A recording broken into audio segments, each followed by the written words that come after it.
Bentar. Assalamualaikum warahmatullahi wabarakatuh. Waalaikumsalam warahmatullahi wabarakatuh. Waalaikumsalam warahmatullahi wabarakatuh. Selamat sore Bapak Ibu semuanya. Terima kasih pada sore ini telah menyempatkan waktunya untuk mengikuti diseminasi aksi nyata modul 1.4 tentang budaya positif. Mohon maaf, boleh saya share screen ya?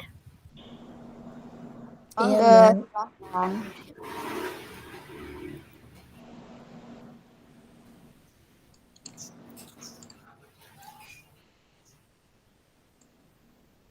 Apakah sudah terlihat? Sudah. Bu. Dan ya. Aksi nyata modul 1.4 budaya positif.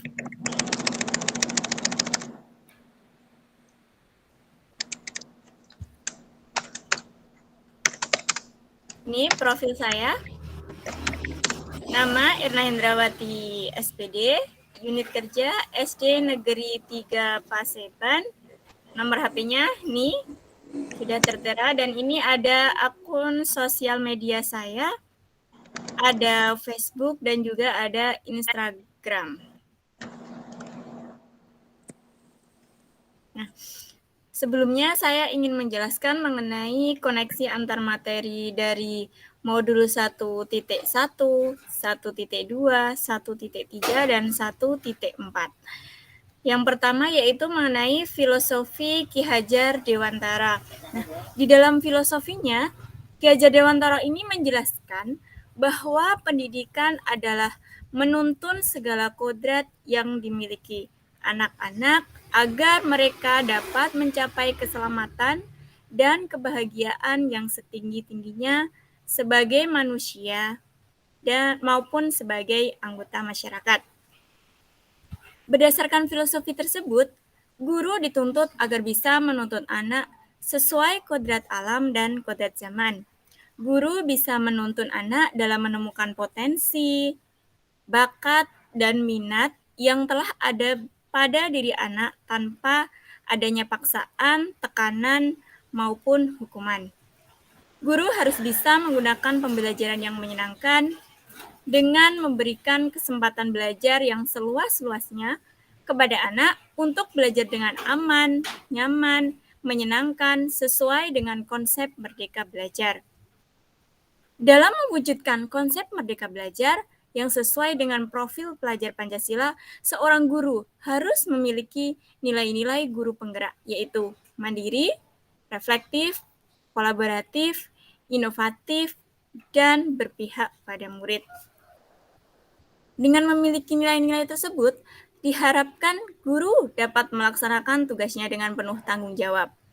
Selain itu, seorang guru penggerak juga memiliki peran penting, yaitu menjadi pemimpin pembelajaran, menggerakkan komunitas praktisi, menjadi coach bagi guru lain, mendorong kolaborasi antar guru, dan mewujudkan kepemimpinan pada murid. Nah, untuk dapat menggali kekuatan-kekuatan tersebut dan visi yang sudah kita buat, kita dapat mengimplementasikannya dengan menggunakan pendekatan inquiry apresiatif melalui tahapan Bagja. Yaitu apa saja tahapan Bagja itu? Yang pertama itu B, buat pertanyaan. Kemudian yang kedua itu G, Bagja A, ambil pelajaran. G, gali mimpi. J, jabarkan rencana. Dan A, atur eksekusi. Nah, setelah melalui tahapan Bagja, maka kita akan mampu menerapkan budaya positif melalui pembiasaan dan pembimbingan. Dengan adanya itu semua, kita nanti akan mampu membangun budaya positif di lingkungan sekolah kita. Budaya positif itu sendiri yaitu sekumpulan nilai yang melandasi perilaku, tradisi, kebiasaan, dan keseharian yang dilakukan oleh semua warga sekolah. Dalam mewujudkan budaya positif ini, guru memiliki peran penting, yaitu guru harus bisa memahami posisi apa yang tepat untuk dapat mewujudkan budaya positif baik di lingkungan kelas maupun sekolah. Selain itu, pemahaman akan disiplin positif juga diperlukan karena guru adalah sebagai pamong. Jadi, guru itu tidak boleh memaksakan kehendak kepada murid, melainkan guru harus menuntun murid menjadi pribadi yang lebih bertanggung jawab. Untuk membangun budaya positif, sekolah perlu menyediakan lingkungan yang positif, yang aman dan nyaman agar murid-murid mampu berpikir, bertindak, mencipta dengan merdeka, mandiri, dan bertanggung jawab. Nah, salah satu strategi yang perlu ditinjau ulang yaitu adalah bentuk disiplin yang dijalankan selama ini di sekolah-sekolah kita. Apakah disiplin yang ada di sekolah itu sudah sesuai dengan filosofi Ki Hajar Dewantara? Nah, ketika mendengar kata disiplin di sini, apa yang terbayang di benak kita? Apa yang kita pikirkan tentang disiplin ini? Nah, kalau kita lihat, kebanyakan orang itu menghubungkan kata disiplin itu dengan seperti tata tertib, terus kemudian peraturan, kepatuhan. Nah, seperti itu. Dan ada juga yang menganggap kedisiplinan itu identik dengan hukuman. Padahal sebenarnya itu berbeda ya. Karena untuk belajar tentang disiplin positif ini, kita tidak perlu menggunakan hukuman. Nah, namun dalam budaya kita saat ini, disiplin ini masih dimaknai itu sebagai sesuatu atau seseorang itu untuk mendapatkan kepatuhan. Nah, kalau kita menghubungkannya, disiplin ini dengan kepatuhan pasti bakal tidak ada kenyamanan. Nah, padahal yang dibutuhkan itu untuk siswa itu adalah sebuah kenyamanan. Oleh karena itu, kita sebagai guru harus bisa memberikan kenyamanan kepada peserta didik. Nah, seperti yang dikatakan oleh Ki Hajar Dewantara, di mana ada kemerdekaan, disitulah harus ada disiplin yang kuat. Nah, namun apa yang dimaksud disiplin ini oleh Ki Hajar Dewantara? Nah, yang dimaksud disiplin di sini yaitu disiplin diri yang memiliki motivasi internal. Jadi dari dalam anak didik kita. Nah, jika kita tidak memiliki motivasi internal, maka untuk mendisiplinkannya, kita memerlukan motivasi eksternal, yaitu motivasi yang berasal dari luar, bukan dari dalam kita sendiri. Nah, sebagai pendidik di sini, tujuan kita itu kan untuk menciptakan anak-anak yang memiliki disiplin, sehingga mereka bisa berperilaku dengan mengacu nilai-nilai luhur dan memiliki motivasi intrinsik, bukan ekstrinsik. Jadi kita harus bisa benar-benar menumbuhkan motivasi intrinsik pada anak didik kita. Nah, untuk terbentuknya budaya positif itu pertama-tama kita harus membuat sebuah keyakinan atau prinsip-prinsip dasar bersama dengan para warga kelas. Kalau kita berada di kelas berarti bersama anak didik kita. Nah, di situ kita bisa mengacu pada visi yang sudah kita buat. Nah, jika kita sudah punya visi, kita punya rencana untuk mewujudkan visi tersebut. Nah, oleh karena itu kita harus membuat sebuah keyakinan untuk mewujudkan visi yang sudah kita buat. Nah, keyakinan yang seperti apa yang harus kita buat? Nah, keyakinan kelas yang harus kita buat itu yang pertama, keyakinan kita itu harus bersifat abstrak ya. Jadi tidak seperti peraturan atau tata tertib yang lebih rinci dan konkret. Nah, seperti itu. Kemudian yang kedua, bisa berupa pernyataan-pernyataan umum yang bisa kita buat dengan siswa kita di kelas. Kemudian keyakinan kelas itu harus senantiasa dibentuk dalam bentuk positif agar siswa itu mudah memahaminya. Kemudian keyakinan kelas itu juga jangan terlalu banyak sehingga mudah diingat dan mudah dipahami oleh semua warga kelas. Selain itu, keyakinan kelas itu juga harus bisa diterapkan di lingkungan kelas kita. Dan semua warga kelas harus bisa berkontribusi. Jadi dalam pembuat keyakinan itu semua anggota kelas tersebut harus memberikan mungkin masukan, ide atau pendapat.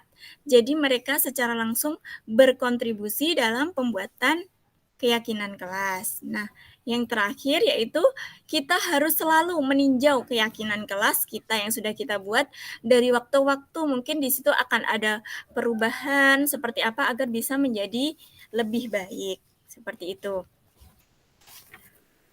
Kemudian di sini setelah membuat keyakinan kelas, kemudian ada kebutuhan dasar manusia. Apa sih sebenarnya arti kebutuhan dasar itu? Nah, jadi kebutuhan dasar manusia ini adalah seluruh tindakan manusia yang memiliki tujuan tertentu. Jadi sebenarnya semua yang kita lakukan itu adalah usaha terbaik kita untuk mendapatkan apa yang kita inginkan. Ketika kita mendapatkan apa yang kita inginkan, sebetulnya saat ini kita sedang memenuhi satu atau lebih dari kebutuhan dasar kita. Entah itu kebutuhan untuk bertahan terhadap cinta dan kasih sayang, kemudian kebebasan atau kesenangan maupun kekuasaan. Nah, kalau di kelas itu ketika seorang murid melakukan suatu perbuatan yang bertentangan dengan nilai-nilai kebajikan atau mereka itu melanggar peraturan, sebenarnya itu dikarenakan mereka itu gagal memenuhi kebutuhan dasar mereka. Seandainya kebutuhan dasar mereka bisa terpenuhi, pasti mereka tidak akan melakukan hal tersebut. Oleh karena itu, semua orang itu senantiasa untuk berusaha memenuhi kebutuhannya dengan berbagai cara. Nah, selanjutnya, bagaimana jika mereka tidak mendapatkan kebutuhannya yang positif? Nah, kalau mereka tidak bisa memenuhi kebutuhannya secara positif, mungkin mereka akan melakukannya dengan hal-hal yang negatif. Nah, ini yang harus kita hindari. Kita harus bisa membuat siswa untuk menghindari hal-hal negatif tersebut. Seperti itu. Kemudian, sebagai guru, itulah yang harus kita lakukan. Selain itu, kita juga harus bisa membangun hubungan yang baik, yaitu kita bisa mendapat kepercayaan dari seorang anak. Kalau kita sudah mendapat kepercayaan, maka kita akan mudah untuk membuat anak tersebut memenuhi kebutuhannya dengan hal-hal yang positif. Nah, untuk itu diperlukan posisi kontrol kita sebagai guru. Nah, di sini kita sebagai guru ini memiliki posisi kontrol. Apa saja? Nah, menurut Gosen itu disebutkan ada 5 posisi kontrol. Yaitu yang pertama itu sebagai penghukum. Nah, bagaimana sebagai penghukum itu? Nah, kalau sebagai seorang penghukum, biasanya itu menggunakan hukuman fisik maupun verbal. Jadi, orang-orang yang menjalankan posisi sebagai penghukum senantiasa akan mengatakan bahwa sekolah itu memerlukan sistem atau alat yang dapat menekan murid-murid lebih dalam lagi. Jadi, karena adanya guru itu sebagai penghukum, maka murid itu rasanya itu bisa tertekan. Nah, jadi jangan sampai kita menjadi seorang penghukum. Karena murid akan merasa tertekan sekali jika kita menempatkan posisi kontrol kita ini sebagai penghukum. Kemudian, yang kedua yaitu sebagai pembuat orang merasa bersalah. Ini yang seperti apa? Nah, pada posisi ini, biasanya itu guru akan bersuara lebih lembut. Nah, jadi sehingga benar-benar membuat siswa itu merasa bersalah. Karena siswa itu merasa tidak nyaman, merasa rendah diri. Jadi benar-benar siswa itu akan menjadi merasa bersalah. Jadi kita juga jangan sampai ya berada di posisi kontrol ini sebagai pembuat orang merasa bersalah. Kemudian yang ketiga, posisi kontrolnya sebagai teman, yaitu guru pada posisi ini tidak akan menyakiti murid, namun akan tetap berupaya mengontrol murid. Nah, melalui mungkin ajakan seperti itu. Kalau kita sudah menempatkan di posisi teman ini, siswa itu akan lebih percaya kepada kita. Jadi hubungan baik itu terjalin antara guru dan murid. Nah, jadi dengan hubungan baik ini kadang biasanya guru itu menggunakan humor. Mungkin biar siswa itu tertarik gitu sama gurunya. Oh, gurunya ini mungkin lucu seperti itu. Jadi kalau mau mengungkapkan apa-apa itu jadi lebih nyaman karena guru dianggap sebagai teman. Kemudian selanjutnya, guru itu sebagai monitor atau pemantau. Di sini berarti guru itu sebagai pengawas. Jadi mengawasi semua yang dilakukan oleh peserta didik kita. Nah, dalam mengawasi ini kita bertanggung jawab terhadap semua perilaku yang dilakukan oleh siswa kita. Nah, jadi posisi kita ini sebagai pemantau harus berdasarkan peraturan atau konsekuensi yang sudah kita buat dalam keyakinan kelas kita. Nah, dengan adanya konsekuensi tadi, kita jadi bisa memisahkan hubungan pribadi kita dengan murid. Jadi kalau siswa melakukan ini, nanti ada konsekuensinya ini. Jadi siswa itu sudah tahu apa yang dilakukan. Misal siswa itu melakukan sesuatu di luar keyakinannya, jadi dia juga harus mendapatkan konsekuensi atas apa yang sudah dilakukannya. Kemudian posisi yang terakhir yaitu posisi manajer. Nah, di posisi terakhir ini, posisi manajer ini bahwa guru itu berbuat bersama dengan murid. Jadi adanya kerjasama dengan murid untuk menuntun murid, mempertanggungjawabkan apa yang sudah dibuatnya. Jadi di sini kita bisa mendukung murid untuk menemukan solusinya dengan sendiri. Jadi permasalahannya bisa terselesaikan, kita membersamai murid. Nah, jadi di sini tidak ada tekanan, tidak ada paksaan seperti itu. Jadi guru bisa berkolaborasi dengan murid untuk memperbaiki kesalahan murid tersebut. Nah, seperti itu tadi adalah 5 posisi kontrol yang ada di mana guru itu harus bisa memilih posisi kontrol mana yang harus dipakai untuk melaksanakan permasalahan murid. Nah, di sini berarti sebagai guru kita bisa menjadi peran kontrol kita ini posisinya bisa di monitor atau pemantau, manajer, dan teman juga bisa ya. Nah, selanjutnya masuk ke budaya positif ini ada segitiga restitusi. Nah, sebenarnya restitusi itu apa? Nah, ini segitiga restitusi ini merupakan suatu cara untuk menanamkan disiplin positif pada murid kita. Sehingga budaya positif ini bisa tercipta di lingkungan kelas maupun sekolah kita. Kita harus membimbing murid itu bisa berdisiplin ya.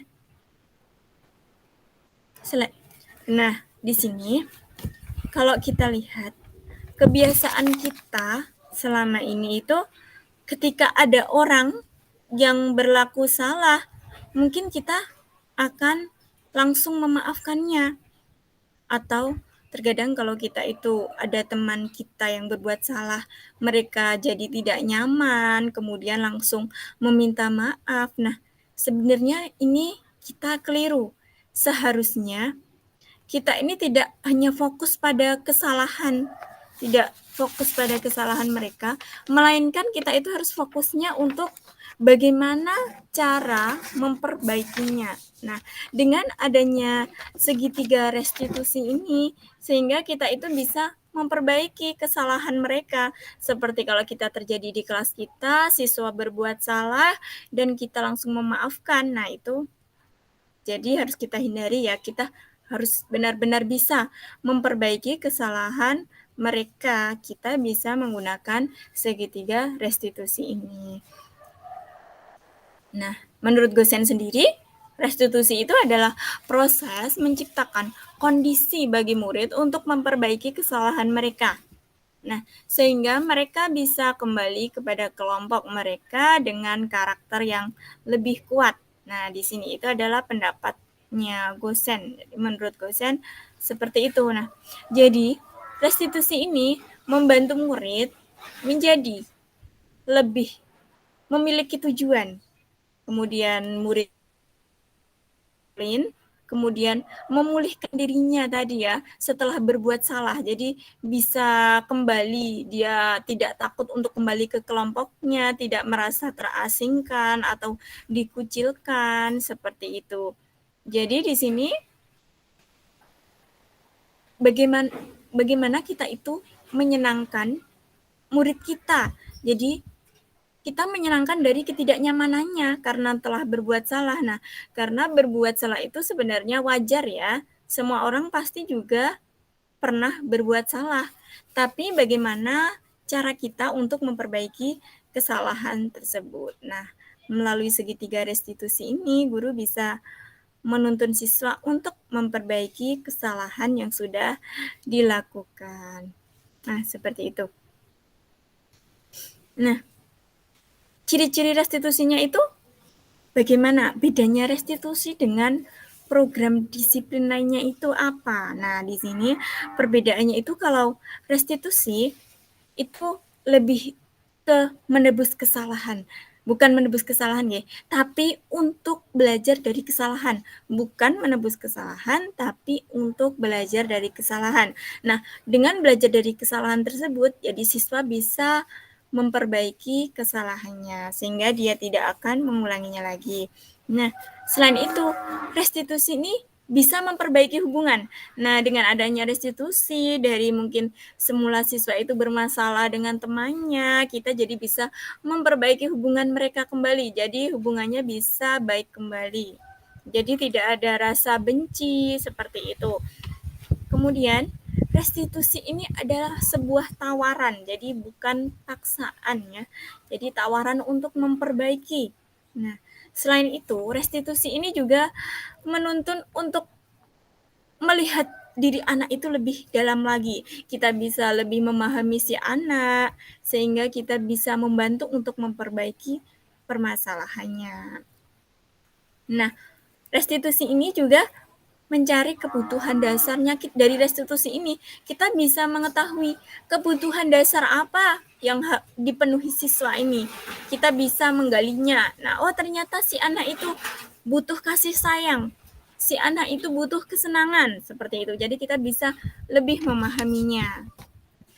Kemudian dengan restitusi ini juga adalah cara yang paling baik untuk mengevaluasi diri. Nah, dengan adanya restitusi ini, kita bisa mengevaluasi diri. Seperti itu. Nah, apalagi kemudian restitusi ini juga fokusnya itu pada karakter. Jadi, bukan pada tindakan. Lebih ke karakter, memperbaiki karakter. Ya, memperbaiki karakter si anak. Kemudian restitusi ini juga menguatkan. Nah, menguatkan si anak untuk kembali ke kelompoknya. Nah, jadi restitusi ini juga fokusnya itu kepada solusi pemecahan masalahnya. Bagaimana memecahkan masalah agar siswa tersebut tidak dihantui rasa bersalah seperti itu. Nah, sehingga kita bisa mengembalikan murid kita yang sudah berbuat salah tadi kepada kelompoknya. Nah, di sini saya membuat sebuah rancangan dengan tadi judulnya budaya positif yang ada di sekolah saya. Kenapa saya mengambil itu tadi? Karena ini latar belakangnya, yaitu yang pertama, belum adanya motivasi intrinsik dalam diri peserta didik. Kemudian yang kedua, karakter profil pelajar Pancasila yang belum maksimal. Yang ketiga yaitu kurangnya disiplin, tanggung jawab, dan budi pekerti yang luhur, serta akhlak yang mulia pada peserta didik. Kemudian yang terakhir, ini adalah tugas seorang pendidik, yaitu sebagai pamong, harus memberi tuntunan dan arahan agar anak tidak kehilangan arah dan membahayakan dirinya. Nah, tujuannya yaitu berdasarkan latar belakang tersebut yang sudah saya sebutkan tadi, tujuan kegiatan ini adalah sebagai berikut, yaitu yang pertama, menumbuhkan sikap disiplin positif melalui budaya positif di kelas maupun sekolah. Yang kedua, menumbuhkan sikap tanggung jawab pada diri murid melalui keyakinan kelas. Kemudian yang ketiga, mengembangkan inisiatif yang tinggi pada murid. Dan yang terakhir, menumbuhkan rasa saling menghargai dan menghormati diri sendiri dan orang lain. Tolak ukurnya yaitu berdasarkan tujuan tersebut, tolak ukur kegiatan ini adalah sebagai berikut. Yang pertama, 80% hingga 100% siswa mampu bersikap disiplin. Yang kedua, murid melaksanakan keyakinan kelas dengan penuh tanggung jawab. Yang ketiga, murid mampu berinisiatif tinggi menerapkan budaya positif di sekolah. Kemudian yang terakhir, murid mampu menghargai dan menghormati diri sendiri dan orang lain. Lini masa tindakan yang akan dilakukan berdasarkan tolak ukur di atas tadi yang sudah saya sebutkan, lini masa tindakan yang akan dilakukan pada kegiatan ini adalah sebagai berikut. Yang pertama, melakukan koordinasi dengan kepala sekolah terkait rancangan aksi nyata. Yang kedua, penyusunan instrumen pelaksanaan aksi nyata berupa lembar observasi. Kemudian yang ketiga, menyiapkan alat dan bahan. Yang keempat, sharing tentang menumbuhkan budaya disiplin dan bertanggung jawab di sekolah dengan rekan guru. Yang kelima, melaksanakan kegiatan pembiasaan untuk menumbuhkan budaya disiplin dan bertanggung jawab di sekolah. Yang keenam, pengumpulan instrumen dan dokumentasi. Dan yang terakhir yaitu penyusunan laporan. Dukungan yang dibutuhkan dalam pelaksanaan kegiatan ini adalah sebagai berikut. Yang pertama itu sekolah sebagai tempat mengembangkan berbagai potensi yang dimiliki siswa. Warga sekolah, di sini warga sekolah meliputi murid, guru, dan kepala sekolah untuk mendukung berjalannya kegiatan. Kemudian yang terakhir orang tua atau wali mendukung dan mengontrol kegiatan siswa di rumah yang berkaitan dengan budaya positif, disiplin, dan bertanggung jawab. Nah, ini yang pertama. Jadi, pelaksanaan lini masa tindakan saya yang pertama itu melakukan koordinasi dengan kepala sekolah terkait rancangan aksi nyata saya. Nah, ini saya sudah berkonsultasi dengan kepala sekolah mengenai rencana aksi nyata saya dalam menciptakan budaya positif. Nah, di sini dalam pelaksanaan koordinasi, Pak Kepala Sekolah itu memberikan masukan serta saran. Juga jadi misalnya saya ada yang kurang, di sini Kepala Sekolah memberikan tambahan. Nah, ini seperti ini Bu, ditambahin ini. Nah, seperti itu. Jadi karena adanya koordinasi dengan Kepala Sekolah, ini sangat membantu saya dalam melaksanakan program yang sudah saya rencanakan. Kemudian di sini penyusunan instrumen pelaksanaan aksi nyata berupa lembar observasi, menyiapkan alat dan bahan. Nah, ini juga sama ya. Ini instrumen yang saya gunakan yaitu berupa lembar observasi Ini merupakan lembar observasi nanti yang akan diisi oleh guru, yaitu saya sendiri. Di sini ada indikator-indikator ketercapaiannya, sudah saya sebutkan. Nah, ini cara pengisiannya tinggal diisikan nama, kemudian kelasnya, kemudian di sini ada tanggal pengamatannya. Nah, di sini sudah ada indikator, tinggal kalau siswa tersebut indikatornya itu nampak, kita beri checklist di iya. Kemudian kalau tidak nampak, kita checklistnya di yang kolom tidak, seperti itu. Di sini indikatornya sudah ada. Kemudian selanjutnya ini saya sharing tentang menumbuhkan budaya disiplin dan bertanggung jawab di sekolah dengan rekan guru. Nah, di sini saya mengumpulkan guru-guru ini untuk saling berbagi. Bagaimana cara menumbuhkan budaya positif di sekolah. Nah, ini guru-guru di sini juga ikut andil dalam saya membuat rancangan. Mereka memberikan masukan-masukan sehingga masukan mereka yang sekiranya nanti bisa saya terapkan. Jadi, saya masukkan ke dalam rancangan yang sudah saya buat. Seperti itu. Selanjutnya yaitu melaksanakan kegiatan pembiasaan untuk menumbuhkan budaya positif, pengumpulan instrumen dan dokumentasi, dan yang terakhir itu penyusunan laporan. Nah, di sini saya sampaikan penyusunan keyakinan kelas. Jadi awal pertama kalinya itu saya menyusun keyakinan kelas. Nah, jadi dalam penyusunan keyakinan kelas ini masing-masing siswa ikut andil, jadi berkontribusi dalam pembuatan keyakinan kelas ini. Masing-masing siswa memberikan pendapatnya. Bu, saya ada usul. Iya, boleh. Nah, langsung siswa itu maju satu persatu bergantian menuliskan di papan tulis. Nah, kalau siswa itu sudah menulis, nanti terakhir saya membuat kesimpulan. Maksudnya itu yang tadi siswa mungkin kalimatnya itu kurang efektif, nah nanti dirubah ke yang efektif, seperti itu.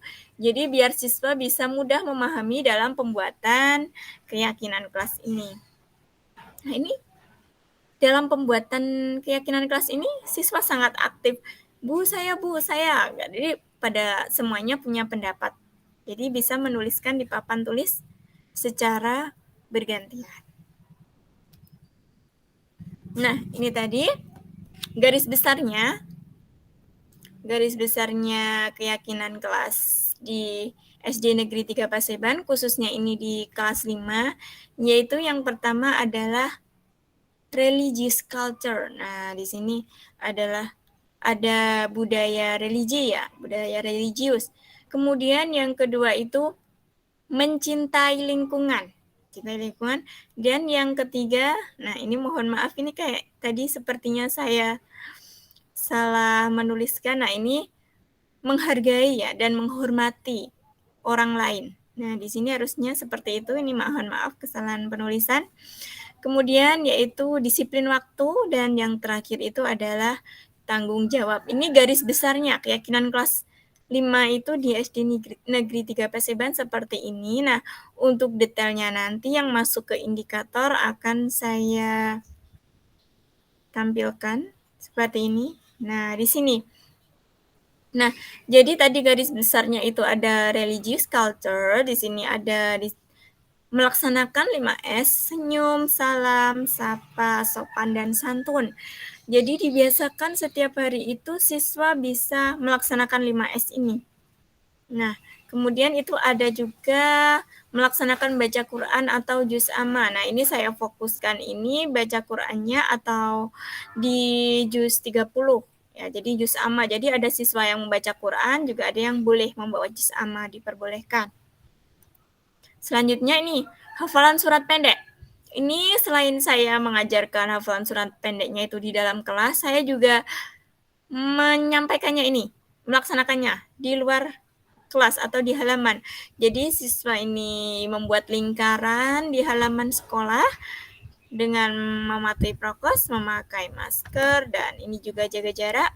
Nah, di sini saya memandu siswa untuk melaksanakan hafalan surat pendek di sini. Jadi satu persatu siswa melanjutkan satu ayat seperti itu. Nah, Kemudian ada melaksanakan sholat duha. Nah, ini dilaksanakan sholat duha setiap hari Selasa dan Jumat. Nah, ini efeknya benar-benar sangat luar biasa. Budaya positif yang sebelumnya belum ada di sekolah saya, ketika saya programkan itu, anak-anak benar-benar merasa sangat senang. Ini awalnya saja tuh siswa belum tahu yang namanya sholat duha. Pada tanya, Bu, sholat duha itu artinya apa sih? Sholat duha itu sholat yang bagaimana sih? Berapa rakaatnya sih, Bu? Nah, seperti itu. Jadi siswa itu aktif bertanya karena ternyata mereka itu semuanya belum pernah melakukan sholat duha seperti itu. Nah, jadi saya sangat senang sekali nih siswa antusias dalam melaksanakan sholat duha seperti itu. Nah, kemudian ini mencintai lingkungan. Nah, itu siswa bisa dengan cara menjaga kebersihan, menyayangi hewan, merawat tanaman, seperti itu. Dan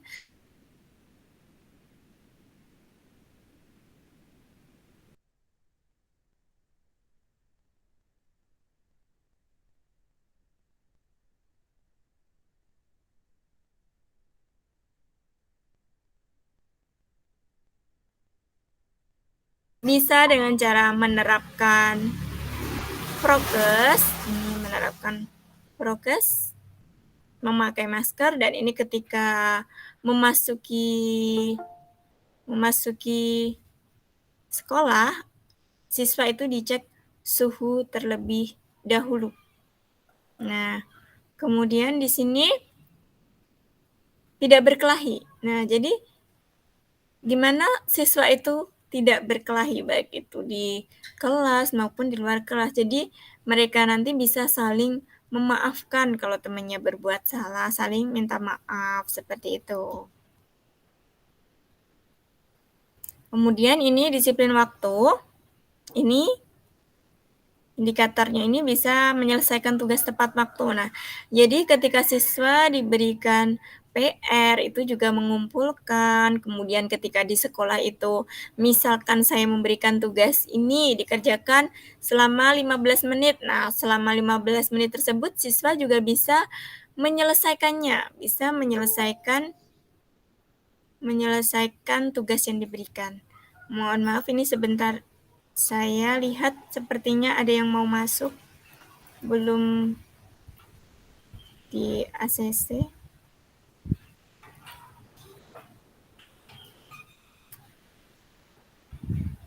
Nah, selanjutnya yaitu memanfaatkan waktu luang dengan baik. Nah, di sini mungkin ada siswa itu datangnya lebih awal, pagi-pagi udah datang. Nah, ini mereka bisa memanfaatkan waktu luangnya dengan berliterasi. Di sini ada sudut baca ya, di pojok ini ada sudut baca.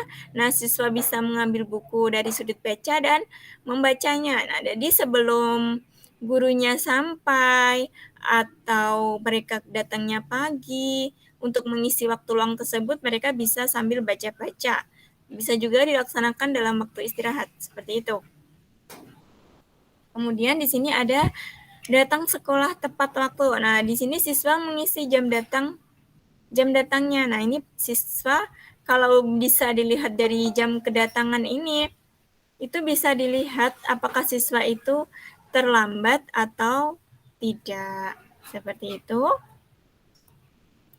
Nah, kemudian selanjutnya itu ada saling menghormati dan menyayangi. Nah, di sini siswa itu bisa bermain dan belajar bersama. Nah, belajar itu bisa sambil bermain di dalam kelas, namun permainannya itu yang bermutu. Jadi sambil belajar, bermain sambil belajar atau belajar sambil bermain. Nah, di dalam kegiatan tersebut siswa bisa saling menghormati antara anggota satu kelompoknya, seperti itu. Nah, kemudian bekerja sama. Nah, jadi ketika mereka itu mengerjakan tugas piket, mereka bisa bekerja sama, seperti itu. Biar pekerjaannya juga cepat selesai. Kemudian ini ada toleransi. Ketika siswa pelaksanaan sholat duha kok ada temannya itu tidak membawa alat sholat, dia mau meminjamkannya. Nah, setelah dipinjam, si anak juga harus mengembalikannya karena dia harus bertanggung jawabnya. Jadi, siswa ini bisa dengan penerapan budaya positif ini, motivasi intrinsik dari siswa itu bisa muncul dengan sendirinya. Akhirnya siswa itu bisa bertanggung jawab. Jadi motivasi intrinsiknya itu bisa keluar dengan sendirinya. Kemudian ada budaya antri, jadi siswa karena ini ya bisa juga ya saling menghormati ya, jadi harus membudayakan antri ketika akan memasuki kelas, jadi tidak berdesak-desakan, seperti itu. Kemudian yang terakhir ada tanggung jawab, di sini tadi, ketika siswa sudah berliterasi mengambil buku dari sudut baca, nah dia juga harus mengembalikan barang pada tempatnya, jadi bukunya dikembalikan lagi ke sudut baca. Ya. Kemudian ini juga menjaga kerapian. Nah, tadi setelah baca, siswa tersebut merapikan kembali bangkunya, nih dimasukkan kursinya. Seperti itu. Jadi mereka akhirnya kan lama-lama jadi terbiasa dengan sendirinya tanpa kita harus menyuruh pun mereka sudah bisa karena sudah terbiasa melakukannya. Seperti itu.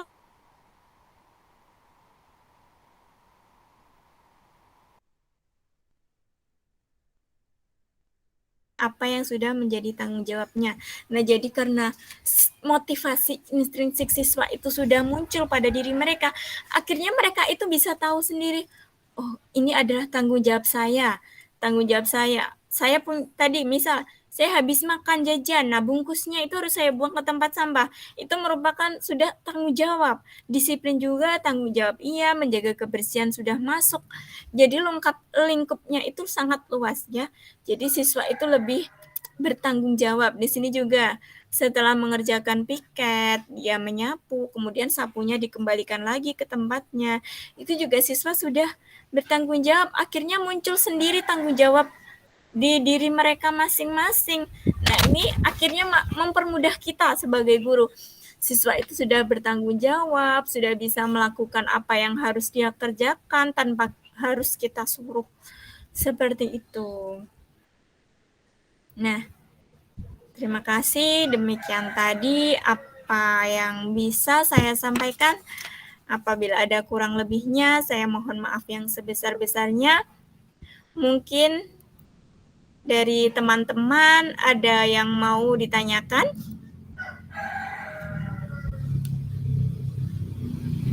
Saya.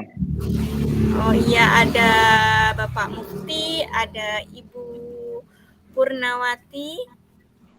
Ini saya ambil dulu satu-satunya saya pertanyaan, kemudian saya akan menjawabnya. Monggo Bapak Mufti terlebih dahulu, dipersilahkan. Oke. Matur suwun Bu Erna, saya mau menanyakan yang pertama, bagaimana respon kepala sekolah dan rekan sejawat terkait program yang Ibu laksanakan? Matur suwun. Oh iya, terima kasih Bapak Mufti. Nah, di sini responnya itu pertama itu ketika saya berkonsultasi dengan kepala sekolah, itu responnya sangat-sangat benar-benar mendukung apa yang saya rencanakan. Jadi di situ kepala sekolah memberikan masukan-masukan. Nah, kepala sekolah itu malah bilang, bagus Bu, bagus. Dengan adanya program yang Ibu lakukan nanti akan bisa merubah sekolah kita itu menjadi lebih baik, juga di mata masyarakat nanti juga bisa lebih baik lagi, seperti itu. Jadi semua program yang sudah saya laksanakan nanti akan saya dokumentasikan, saya bikin video, nanti video tersebut bisa saya gunakan ketika saya penerimaan siswa baru. Nah, di situ nanti kita bisa menjelaskan ke TK-TK seperti itu. Ini loh program sekolah saya itu seperti ini. Jadi nanti bisa menarik siswa tersebut untuk masuk ke sekolah saya. Dimana kalau ke sekolah saya ini, Pak, sebenarnya banyak sekali saingannya ya. Maksudnya sekolah-sekolah terdekatnya tuh banyak. ada SD swasta, ada MI kayak gitu, ada SD Kristen juga. Jadi saya ini berusaha mempunyai program yang bisa mengangkat sekolah saya nanti, sehingga sekolah saya nanti bisa bernilai atau mempunyai kelebihan, keunggulan seperti itu, sehingga bisa menarik para siswa dari TK itu untuk masuk ke sekolah saya. Jadi di sini kepala sekolah saya itu benar-benar sangat mendukung dengan apa yang akan saya lakukan. Maksudnya, jadi program saya ini benar-benar sangat didukung oleh kepala sekolah saya. Selanjutnya, kalau rekan guru itu, kemarin saya juga sudah berkonsultasi atau sharing bersama rekan-rekan guru. Ini loh Bu, saya mau mempunyai program ini budaya positif yang akan saya terapkan di kelas saya. Apakah Ibu punya pendapat atau masukan yang bisa saya ambil nanti dari masukan-masukan mereka? Di sini seperti tadi saya menerapkan religious culture ini, saya juga berkolaborasi dengan guru agama di sekolah saya. Kemudian guru agama tersebut juga memberikan masukan. Ini Bu, jadi nanti kita itu gimana ya caranya biar siswa itu mudah dalam hafalan. Kemudian, oh iya Bu, kita bikin gini aja. Kita buat acara di luar kelas, bareng-bareng hafalan seperti itu. Nah, nanti siswa semakin tertarik. Itu tadi Pak sudah, pertama itu awalnya saya hanya kelas 5 saja. Nah, tapi karena kelas 6-nya itu jadi tertarik ikut, "Ibu, saya mau ikut juga hafalan surat pendek." Nah, seperti itu. Jadi di luar kelas tadi itu tidak hanya kelas 5, jadi ada kelas 6 ikut bergabung karena mereka tertarik ingin mengikuti program hafalan surat pendek tadi. Nah, di situ anak-anaknya pada semangat, pada antusias mengikuti kegiatan hafalan tersebut. Nah, seperti itu Bapak Mufti respon dari kepala sekolah dan guru di sekolah saya. Bagaimana Pak Mufti? Oke, siap, matur suwun. Ya, terima kasih Bapak. Kemudian pertanyaan selanjutnya saya persilahkan kepada... Boleh saya dulu Bu tanyanya? Oh iya, Ibu Dame, ya dipersilahkan. Oh iya. Untuk paparan dari Bu Erna sangat luar biasa sekali ya, sangat jelas, sangat runtut dan sangat bagus sekali. Ya, Yang saya terima mau kasih, Bu Dame. tanyakan, ya, yang saya mau tanyakan itu tantangannya, Bu. Tantangannya bagaimana dalam menghadapi penerapan budaya positif di kelas? Seperti Oh itu iya. Bu Erna. Terima kasih. Terima kasih Bu Dami. Nah, di sini tantangan terberat saya itu dari siswa sendiri. Awalnya itu kita buat siswa itu biar dengan sukarela, maksudnya dengan kesadaran diri mereka sendiri melaksanakan itu, awalnya itu sangat sulit. Saya itu sampai mikir gimana ya caranya biar siswa itu bisa dengan sendirinya tanpa harus saya suruh, dia bisa mengerjakan sendiri, kemudian budaya positifnya itu bisa terbentuk di kelas saya, itu bagaimana. Nah, karena kalau saya itu awalnya dulu pernah Bu, itu saya menggunakan reward, jadi saya memberikan hadiah. Saya itu pernah ketika mengadakan literasi. Nah, siswa itu soalnya kadang siswa itu susah untuk berliterasi. Nah, jadi ketika untuk berliterasi itu siswa kayak kadang tuh males, awalnya tuh seperti itu. Nah, kemudian akhirnya saya beri hadiah semangat. Nah, saya beri hadiah semangat, akhirnya semangat untuk berliterasi setiap hari karena ingin mendapatkan hadiah. Nah, tapi akhirnya itu saya laksanakan selama 1 bulan. Jadi 1 bulan itu saya memberikan hadiah, tapi saya juga harus berpikir, kalau saya beri hadiah terus, ini nanti malah tidak baik. Juga dari maksudnya kalau hadiahnya tuh walaupun nggak mahal ya Bu, tapi saya itu juga berpikir kemungkinan kalau saya beri hadiah terus itu juga tidak baik bagi mereka. Nah, jadi di sini gimana ya saya bisa mewujudkan literasi ini tanpa harus memberikan hadiah? Nah, di situ saya punya ide, ketika berliterasi itu sebenarnya saya itu harus memberikan umpan balik atau apresiasi kepada siswa. Nah, ketika dalam berliterasi itu ada umpan balik, siswa itu akhirnya bahagia, senang. Jadi berliterasinya itu literasinya tuh rasanya sangat menyenangkan. Jadi siswa itu tidak terfokus hanya untuk mendapatkan hadiah saja, tapi benar-benar tumbuh dari diri mereka sendiri. Itu memang dia ingin berliterasi di kelas. Seperti itu, Bu Dame. Bagaimana Bu Dame? Oh iya, jadi motivasi intrinsik ya Bu ya. Nggih. Terima Iya Bu, kasih Bu jadi Etna, sangat jelas sekali ya terima atas kasih Bu Dame. jawabannya. Nggih. Selanjutnya Ibu Purnawati, monggo dipersilakan. Oke, terima kasih atas waktunya Ibu Erna.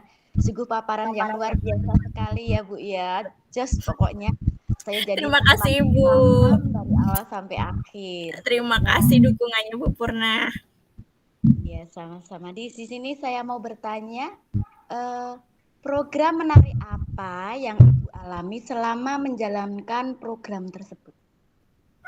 Oh iya, ini sebenarnya Bu, kalau menurut saya sebenarnya ini menarik semuanya karena siswa itu yang semula itu kayak belum bisa melakukannya. Nah, ini karena kalau sekarang ini saya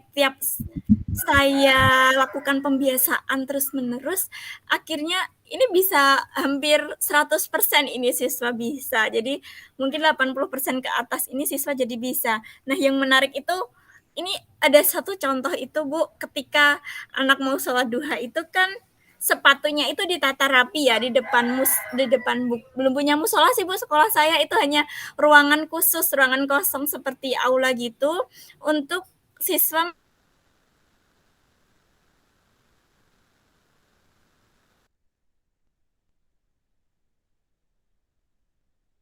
Ibu. Nah, ini sangat menarik bagi saya.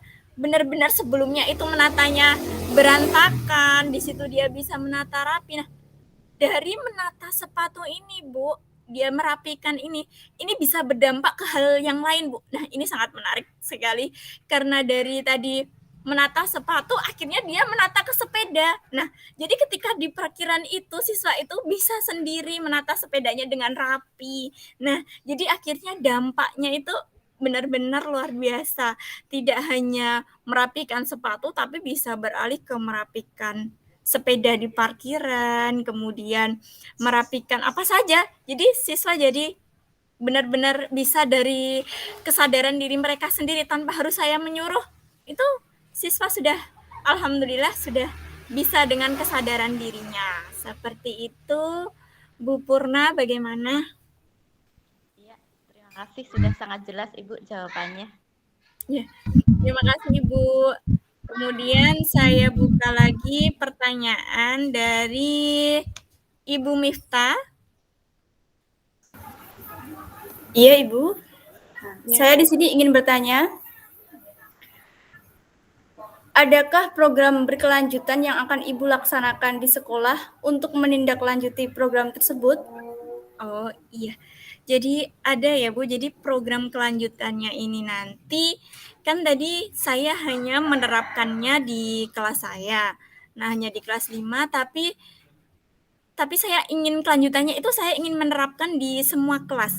Karena ini semua selain kelas saya, itu juga mereka itu kelas lain tertarik, Bu. Soalnya ketika di situ saya mengadakan hafalan Quran, itu kadang tuh ada siswa itu kayak ngintip-ngintip seperti itu, siswa kelas lain tuh ngintip-ngintip, ingin kayak seperti tertarik gitu. Nah, seperti tadi yang sudah saya paparkan, ketika saya meminta kelas 5 untuk hafalan surat, akhirnya kelas 6-nya tertarik untuk mengikuti. Nah, itu sebenarnya tadi tidak hanya kelas 6 Bu yang ada di sana, itu ada juga kelas 2 itu benar-benar tertarik. Itu kelas 2 yang masih kecil itu tertarik mengikuti hafalan di luar kelas. Dia itu akhirnya diperbolehkan sama guru kelasnya untuk mengikuti hafalan karena saya mulai ini hafalannya dari juz 30 yang surat yang paling terakhir terus maju ke depan seperti itu. Jadi kelas 2 aja itu sampai keluar kelas, keluar pintu itu ngelihat itu kelas 5 sedang apa sih seperti itu. Jadi terus akhirnya sama guru kelasnya itu, guru kelas 2-nya itu diizinkan untuk mengikuti. Ya boleh silahkan mengikuti Bu Erna seperti itu. Nah, jadi tadi juga ada kelas 2-nya. Seperti itu, akhirnya saya jadi rencana kedepannya itu ingin semua kelas itu mengikuti. Nah, oh iya tadi juga ada satu lagi Bu, itu yang religious culture itu juga ada infak. Nah, tapi tadi belum saya berikan di paparan tadi, tapi itu juga ada. Nah, ketika berinfak ini juga kelas 1 sampai kelas 6 ini juga mau, Bu, diajak berinfak. Ayo, siapa yang mau berinfak? Nah, ini sebagai ladang amal kita, sebagai pahala kita ke depannya. Nah, itu jadi dari kelas 1 itu jadi ikut tertarik mau ikut berinfak seperti itu. Nah, kegiatan berinfak ini saya laksanakan seminggu sekali di situ. Nah, jadi siswa dari kelas 1 sampai 6 sudah mulai mengikuti. Nah, nanti program saya tadi kan hanya saya terapkan di kelas 5. Nah, kedepannya nanti insya Allah dari kelas 1 sampai 6 juga akan mengikuti. Begitu Ibu Miftah atas pertanyaannya. Jawaban saya bagaimana? Baik Bu, terima kasih atas jawabannya. Iya, terima kasih Bu Miftah. Kemudian pertanyaan yang terakhir dari Bapak Anwar. Monggo Bapak Anwar. Ya, Dipersilahkan. yang saya mau tanyakan tentang perasaan siswa. Bagaimana perasaan siswa ketika melaksanakan budaya positif di sekolahan? Oh iya, terima kasih Bapak Anwar atas pertanyaannya. Nah, siswa itu perasaannya tuh sangat senang sekali, Pak. Soalnya dari awal itu saya melakukan pembiasaan, kayak kayak siswa itu benar-benar merasa tertarik. Kayak tadi yang sudah saya jelaskan seperti sholat duha. Siswa itu kan ternyata belum pernah sama sekali sholat duha. Yang namanya sholat duha saja mereka tidak tahu. Sholat duha itu yang seperti apa, Bu? Berapa rakaat, Bu? Jadi mereka itu ingin tahu. Nah, akhirnya saya menjelaskan, kemudian tanya juga, Ibu, itu pahalanya sholat duha itu seberapa? Kemudian apa dampaknya itu kalau kita sholat duha, ibaratnya manfaatnya apa bagi kita. Nah, seperti itu akhirnya saya jelaskan ke siswa. Akhirnya siswa memahami, bisa tahu bagaimana caranya sholat duha, kemudian manfaatnya sholat duha itu seperti apa. Jadi dari siswa yang sebelumnya itu belum tahu, akhirnya siswa tahu. Jadi siswa itu malah senang sekali, malah bilang, Ibu, sholat duhanya setiap hari ya Bu, seperti itu. Nah, tapi karena saya juga punya programnya itu kan banyak, jadi karena programnya itu dilaksanakan sebelum kegiatan pembelajaran, jadi saya harus membagi waktu. Jadi misal hari Senin itu ada baca Quran, kemudian Selasa ada sholat duha, kemudian Rabu ada hafalan. Jadi per hari itu saya buat program pembiasaan yang berbeda-beda, biar nanti siswa itu juga selain tidak bosan, juga bisa berjalan dengan lancar. Jadi sebenarnya siswa itu ingin sekali setiap hari melaksanakan sholat duha, hafalan, kemudian baca Quran. Karena ternyata setelah saya amati itu Pak, ada benar siswa itu baru kelas 5 itu baru jilid 3. Nah, jadi itu saya benar-benar merasa wow, ini kelas 5 baru jilid 3. Jadi di situ saya juga berusaha bagaimana siswa tersebut bisa berkembang, maksudnya bisa lebih gitu dari jilid 3. Dia jadi bisa baca Quran. Nah, jadi saya mulai dari surat pendek, kan itu lebih mudah, bacanya juga sering kita dengarkan. Kalau kita sholat, sering imam itu menggunakan surat pendek tersebut. Jadi nanti akan mempermudah siswa, mempermudah siswa dalam menghafal seperti itu. Nah, selain itu juga kayak tadi literasi.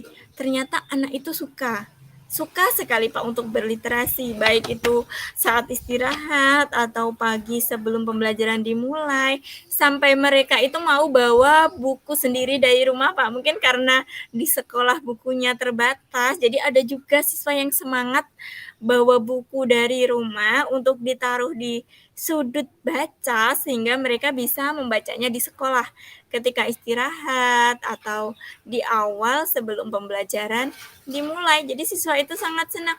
Bu, boleh ya besok saya bawa buku sendiri dari rumah? Langsung saja, iya boleh sekali. Dibawa dari rumah. Ada juga yang bilang, Bu, kalau bawa koran atau majalah boleh tidak, Bu?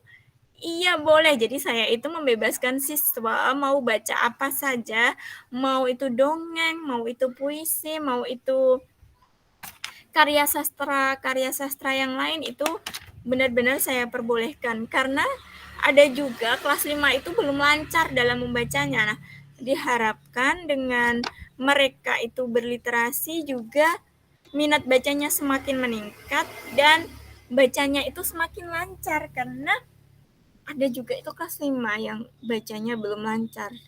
Nah, ini sudah saya amati dari awal itu sudah lumayan ada kemajuan dalam membacanya. Nah, siswa sudah terlatih untuk membaca nyaring di depan kelas, seperti itu sudah mulai lancar, walaupun juga masih ada yang kurang, mungkin karena kurangnya literasi baik di sekolah atau di rumah. Jadi program saya ini ingin siswa itu bisa terbiasa untuk berliterasi. Nah, selain itu juga ada membersihkan itu juga. Menjaga kebersihan itu siswa juga semangat. Nah, karena saya biasanya bilang gini, anak-anak ayo dilihat di lacinya masing-masing. Apakah ada sampah? Kalau ada sampah, ayo segera, itu awalnya saya bilang gitu, ayo segera dibuang ke tempat sampah. Nah, terbiasa, akhirnya tanpa harus disuruh, biasanya mereka itu selalu mengecek apakah laci mereka itu ada sampah atau tidak. Nah, kalau ada sampah, nanti akan dibuang langsung, seperti itu. Nah, demikian tadi Pak Anwar atas jawaban saya, bagaimana? Ya, terima kasih Bu Erna. Mereka sangat antusias sekali, ya. Terima kasih Bapak. Nah, karena waktunya sudah 1 jam, saya rasa sudah cukup. Nah, ini mohon yang bisa mengaktifkan kamera, nanti bisa diaktifkan. Saya ambil foto bersama dulu. Kalau yang berhalangan mungkin di situ lagi ada kerepotan, boleh dimatikan, tidak apa-apa. Ya, ada Bu Dame. Halo Bu Dame. Ada Bu Pur. Nah, ini mungkin Bu Miftah sama Pak Nur lagi rutinitas ini, jadi tidak bisa buka kamera. Saya ambil foto dulu. Cheers ya, 1, 2, 3. Ya, terima kasih. Nah, terima kasih kepada Bapak Ibu semuanya yang telah mengikuti acara sharing hari ini. Nah, sekian saya akhiri. Wassalamualaikum warahmatullahi wabarakatuh. Waalaikumsalam warahmatullahi wabarakatuh. Selamat beraktivitas Bapak Ibu semuanya. Bisalel.